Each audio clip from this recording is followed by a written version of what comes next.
السلام عليكم ورحمة الله وبركاته. أعوذ بالله من الشيطان الرجيم. بسم الله الرحمن الرحيم.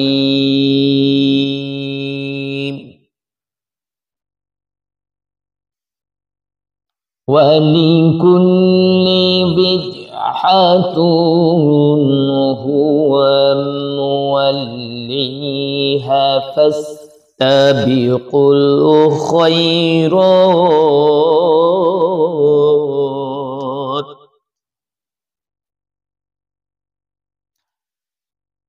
أينما تكونوا يأتي بكم الله جميعا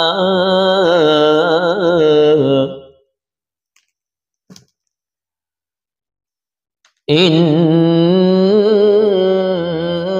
الله على كل شيء قدير.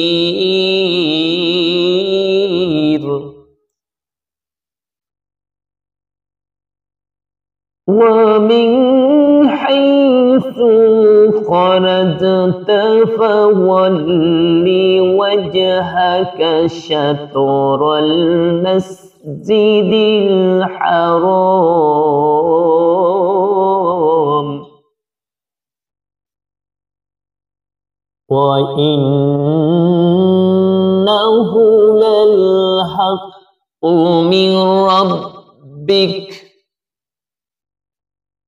وما الله بغافل عما تعملون.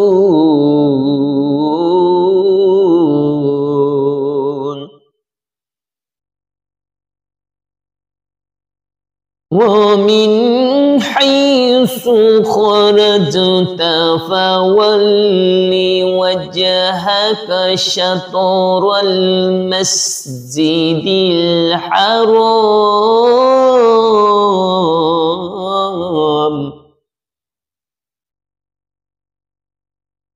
وحيث ما كنتم فولوا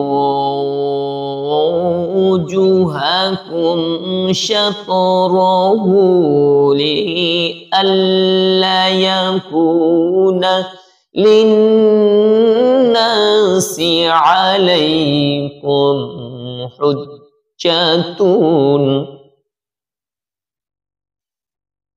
إلا الذين ظلموا منهم فلن تخشوهم واخشون وليتم نعمتي عليكم ولعلكم تهتدون.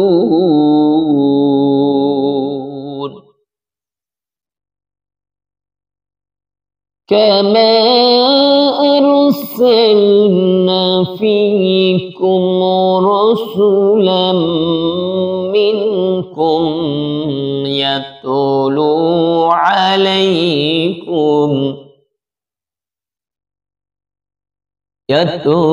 عليكم آياتنا ويزكيكم ويعلمكم الكتاب والحكمة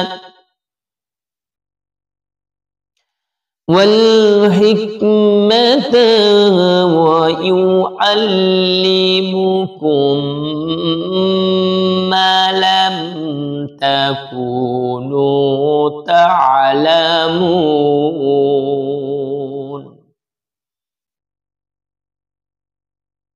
فاذكروني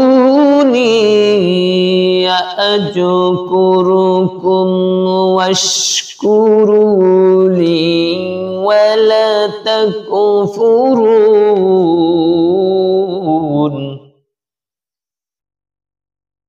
يا أيها الذين آمنوا استعينوا بالصبر والصلاة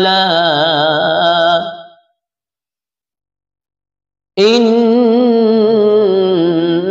الله مع الصابرين ولا تقولوا لمن يقتل في سبيل الله أموات بل أحياء ولكن لا تشعرون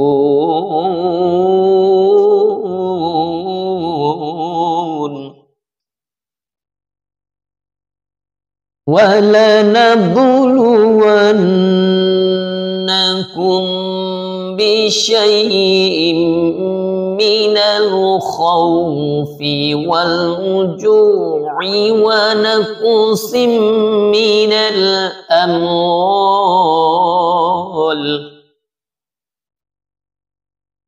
من الأموال والأنفس والثمرات وبشر الصابرين الذين إذا أصابتهم مصيبة قالوا إنا لله وإنا إليه راجعون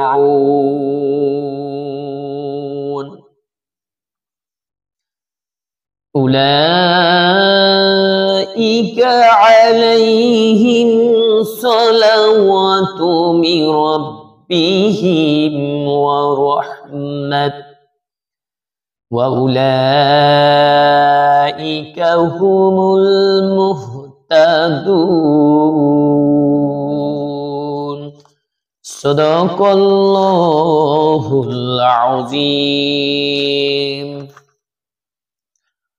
এরশাদ হচ্ছে আপনার প্রতিপালকের তরফ থেকে এটাই প্রকৃত সত্য কাজেই আপনি কখনো সন্দেহকারীদের অন্তর্ভুক্ত হবেন না আর প্রত্যেকের নির্দিষ্ট দিক কিবলা আছে যেদিকে সে মুখ করে তাই তোমরা সৎ কাজের ক্ষেত্রেও অগ্রগামী হও তোমরা যেখানেই থাকো না কেন আল্লাহ তোমাদের সকলকে সমুদ্র করবেন নিশ্চয়ই আল্লাহ সবকিছুই করতে সক্ষম আর আপনি যেখান থেকে বের হন না কেন আপনার মুখমণ্ডল মসজিদুল হারামের দিকে ফিরাবেন নিশ্চয় আপনার প্রতিপালকের তরফ হতে এটাই সত্য আর আল্লাহ তোমাদের কার্যকলাপ সম্পর্কে মোটেই বেখবর নন আর যেখানে থেকেই আপনি বের হন না কেন আপনার মুখমণ্ডল মসজিদুল হারামের দিকে ফেরান আর তোমরা যেখানে থাকো তোমাদের মুখমণ্ডল তার দিকে ফেরাও যাতে তোমাদের ব্যাপারে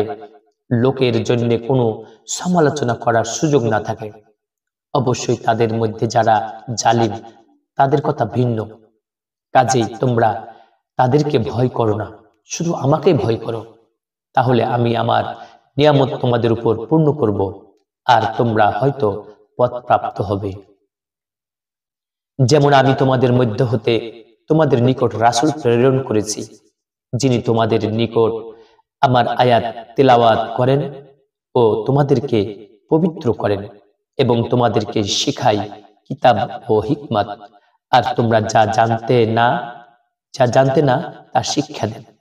অতএব তোমরা আমাকে স্মরণ করো, আমিও তোমাদেরকে স্মরণ করব, এবং আমার কৃতজ্ঞতা স্বীকার করো এবং অকৃতজ্ঞ হইও না। হে মুমিনগণ, তোমরা ধৈর্য ও সালাতের মাধ্যমে আল্লাহর কাছে সাহায্য কামনা করো। নিশ্চয় আল্লাহ ধৈর্যশীলদের সাথে আছেন। আর যারা আল্লাহর রাস্তায় নিহত হয় তাদেরকে মৃত্যু বলো না, বরং তারা জীবিত, কিন্তু তোমরা তা বুঝতেছ না।